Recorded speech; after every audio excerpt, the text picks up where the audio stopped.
Assalamualaikum warahmatullahi wabarakatuh. Pada kesempatan kali ini, kami dari kelompok 3 yang beranggotakan 1. Putri Nikmatul Maula, 2. Hikmatul Lailati Aska, 3. Nurul Husain Aziz yang akan mempresentasikan tentang kemukjizatan Al-Quran. Untuk materi yang akan kita bahas pertama kali adalah pengertian ijazul Quran. Ijaz secara bahasa berasal dari kata ajaza ya'jizu, yang artinya menetapkan kelemahan yang membuat sesuatu atau pihak lain tak berdaya. Kelemahan menurut pengertian umum ialah ketidakmampuan mengerjakan sesuatu. Lawan dari kata qadrah, yang artinya potensi, power atau kemampuan. Sedangkan ijaz secara istilah ialah penampakan kebenaran pengklaiman kerasulan Nabi Muhammad SAW dalam ketidakmampuan orang Arab menandingi mukjizat Nabi yang abadi, yaitu Al-Quran. Pendapat para ulama mengenai ijazul Quran. Jumhur kaum muslimin berpendapat bahwa Al-Quran sendiri merupakan mukjizat bidzatihi. Maksudnya, Al-Quran dengan seluruh yang ada di dalamnya, termasuk struktur kalimat, balaghah, bayan atau penjelasan, perundang-undangan atau tasyrik, berita-berita gaib dan persoalan-persoalan lain yang merupakan mukjizat telah menyebabkan seluruh manusia tidak mampu membuat yang serupa dengannya. Sedangkan menurut Syekh Az-Zarqani dalam Manahilul Irfan yang sebagian pernah dituturkan oleh Al-Qurtubi, menjelaskan bahwa kemukjizatan Al-Quran itu karena ia memiliki usul yang sangat berbeda dengan usul yang ada dalam tata bahasa orang Arab, juga berundang-undang pikiran manusia. Aspek-aspek kemukjizatan Al-Quran. Al-Qurtubi mengemukakan 10 aspek kemukjizatan Al-Quran, yaitu 1. Aspek bahasanya yang melampaui seluruh cabang bahasa Arab. 2. Gaya bahasanya yang melampaui keindahan gaya bahasa Arab pada umumnya. 3. Keutuhannya yang tidak tertandingi. 4. Aspek peraturannya yang tidak terlampaui.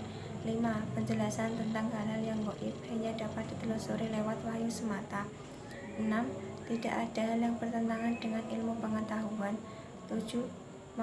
Memenuhi seluruh janjinya, baik tentang limpahan rahmat atau ancaman. 8. Pengetahuan yang dikandungnya.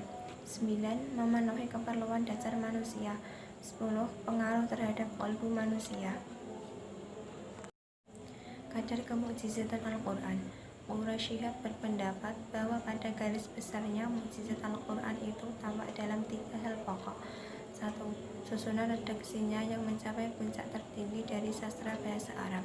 2. Kandungan ilmu pengetahuan dari berbagai disiplin yang diisyaratkan. 3. Ramalan-ramalan yang diungkapkan yang sebagian telah terbukti kebenarannya. Al-Quran itu mukjizat dengan segala makna yang dibawa dan yang dikandung oleh lafaz-lafaznya. Suatu kata yang berada di tempatnya juga merupakan bagian mukjizat dalam ikatan kalimat yang ada di tempatnya, merupakan mukjizat dalam salinan surat. Aspek-aspek kemukjizatan Al-Quran. Al-Baqillani dalam kitabnya Ijazat Al-Quran mengemukakan 3 aspek, yaitu tentang 1. Nabi Muhammad SAW sebagai pengembang wahyu. 2. Berita tentang hal yang gaib. 3. Tidak adanya kontradiksi dalam Al-Quran. Rusdi AM mengemukakan bahwa kemukjizatan Al-Quran terletak pada segi falsafah dan balaghahnya, susunan dan gaya bahasanya, serta isinya yang tiada bandingannya.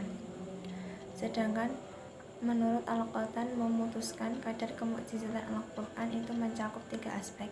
1. Aspek bahasa. 2. Aspek ilmiah. 3. Aspek tasyrik atau penetapan hukum. Jadi, pengertian ijazul Quran ialah menampakkan kebenaran Nabi dalam pengakuannya sebagai seorang Rasul, dengan menampakkan kelemahan orang Arab untuk menghadapi mukjizatnya yang abadi, yaitu Al-Quran, dan kelemahan generasi-generasi sesudah mereka. Dan mukjizat adalah suatu hal luar biasa yang disertai tantangan dan disertai perlawanan. Melanjutkan pembahasan yang kedua, yaitu aspek kemukjizatan asyarfah. Dari kalangan mutakalimin, Abu Ishaq Ibrahim An-Nazam berpendapat bahwa kemukjizatan Al-Quran dengan cara asyarfah atau pemalingan. Arti asyarfah menurut An-Nazam ialah bahwa Allah memalingkan perhatian orang-orang Arab dari menandingi Al-Quran. Tokoh lain dari pendukung konsep Asyarfa ialah Al-Murtado dari aliran Syiah. Hanya saja Al-Murtado berpendapat bahwa Allah telah mencabut dari mereka ilmu-ilmu yang diperlukan untuk menghadapi Al-Quran, agar mereka tidak mampu membuat yang seperti Al-Quran. Aspek kemukjizatan keindahan bahasanya, atau faswahah dan balaghah. Aspek kedua dari kemukjizatan Al-Quran yang telah menjadi pokok pembahasan para ulama kalam ialah dari segi keindahan bahasanya. Dalam hal ini, bahasa Arab yang digunakan Al-Quran dipandang sebagai bahasa yang istimewa, baik dari segi gaya bahasanya, susunan katanya, maupun ketelitian redaksi yang digunakannya. Keindahannya jauh melebihi keindahan bahasa yang digunakan oleh para sastrawan Arab.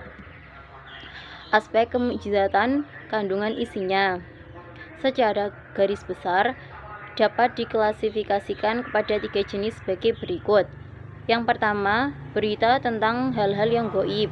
Yang kedua, isyarat-isyarat ilmiah. Dan yang ketiga, kesempurnaan syariatnya. Ya, melanjutkan presentasi saudara Aska ya. Berita tentang hal-hal yang gaib. Maksud dari berita tentang hal-hal yang gaib di sini adalah berita-berita gaib yang terjadi sebelumnya, yaitu berita-berita tentang orang-orang terdahulu. Yang pertama adalah berita-berita gaib yang sedang terjadi di tempat lain, seperti mengenai maksud jahat orang-orang munafik dengan membangun masjid dirar. Quran surat At-Taubah ayat 107. Ya, Quran ini menerangkan tentang yaitu maksud jahat orang munafik yang membangun masjid. Padahal niat utamanya itu tidak beribadah kepada Allah, melainkan yaitu menghancurkan orang-orang mukmin. Selanjutnya, atau berita gaib yang terjadi di tempat yang sama, seperti orang-orang munafik yang bermanis muka di hadapan Nabi, padahal hatinya buruk dan sangat memusuhi Nabi. Jadi dilihat manis, tapi di dalam hatinya ya gitu, sangat memusuhi Nabi. Dan yang kedua adalah berita-berita gaib yang akan terjadi atau sudah turunnya wahyu, seperti kemenangan yang akan diperoleh tentara Romawi dalam menghadapi bangsa Persia. Quran surat Ar-Rum ayat 1-6. Nabi dan para sahabatnya akan memasuki kota Mekah dalam keadaan aman. Akan. Quran surat Al-Fat ayat 27. Selanjutnya adalah isyarat-isyarat ilmiah. Di sini ada 3. Yang pertama adalah hukum Torisli yang dikemukakan pada abad 17 Masehi, menyatakan bahwa semakin tinggi suatu tempat, maka semakin rendah tekanan udara yang ada di tempat itu. Hukum ini diisyaratkan di Al-Quran dalam surat Al-An'am ayat 125. Yang kedua, siang dan malam tidak selalu sama tempo waktunya. Kadangkala malam lebih panjang daripada siang, dan kadangkala juga sebaliknya, siang lebih panjang daripada malam. Hal ini mengundang tanda tanya untuk dipikirkan jawabannya, seperti tersirat pada surat Yunus ayat 6. Yang ketiga, dari hasil pemantauan satelit diperoleh bukti bahwa Jazirah Arab beserta gunung-gunungnya bergerak mendekati Iran dengan pergerakan waktu yang sangat lamban, hanya beberapa sentimeter setiap tahunnya.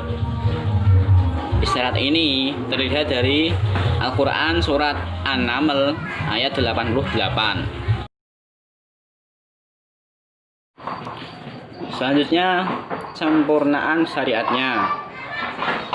Kandungan Al-Quran yang menjadi tujuan utama diturunkannya, yaitu berupa syariat Islam, menunjukkan bentuk yang paling sempurna jika dibandingkan dengan bentuk perundang-undangan manapun yang pernah ada di dunia ini, seperti UUD, Nah, itu lebih sempurna daripada itu.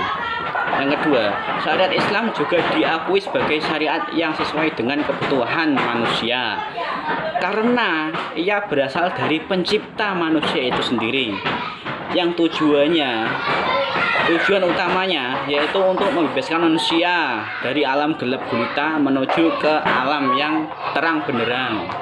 Quran Surat Al-Baqarah ayat 257. Sekian dari kami. Bila ada tutur kata yang tidak berkenan, kami selaku kelompok 3 mohon maaf yang sebesar-besarnya.